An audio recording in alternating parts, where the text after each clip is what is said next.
హైదరాబాద్ లో మళ్ళీ అదే పేరు అదే చర్చ. ఆ పేరే అంబర్పేట్ శంకర్. ఒక పోలీస్ కంప్లైంట్ తో నగరంలో పెద్ద చర్చ స్టార్ట్ అయింది. ఒకప్పుడు హైదరాబాద్ లో సెటిల్మెంట్లు, బెదిరింపులు, భూ లావాదేవీలు, భూ వివాదాల ఆరోపణలతో తరచూ వార్తల్లో నిలిచిన అంబర్పేట్ శంకర్ మళ్ళీ యాక్టివ్ అయ్యాడా? పాత తరహాలో వివాదాలు మరోసారి తెరపైకి తెచ్చాడా? హైదరాబాద్ లో శంకర్ షాడో మళ్ళీ కనిపిస్తోందా?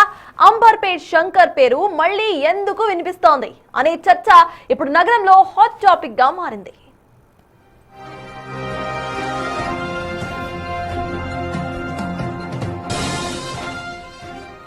బంజారాహిల్స్ పోలీస్ స్టేషన్ పరిధిలో అంబర్పేట్ శంకర్ పై కేసు నమోదైంది.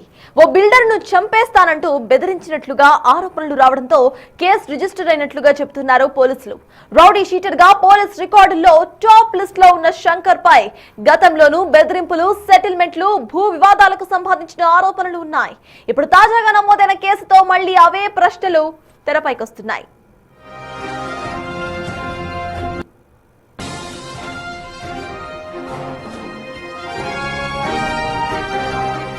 బిల్డర్ ఆంజనేయులు ఫిర్యాదుతో కేసు నమోదు చేసిన బంజారాహిల్స్ పోలీసులు ఘటనపై దర్యాప్తును చేపట్టినట్టు తెలుస్తోంది. బెదిరింపుల వెనుక అసలు కారణాలేమిటి?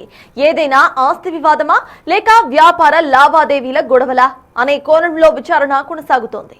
మరోవైపు నగరంలో రౌడీ షీటర్ల కదలికలపై పోలీసులు ప్రత్యేక నిఘా కొనసాగిస్తున్న తరుణంలో శంకర్ పై కేసు నమోదవ్వడం ఇప్పుడు సంచలనాన్ని రేపుతోంది.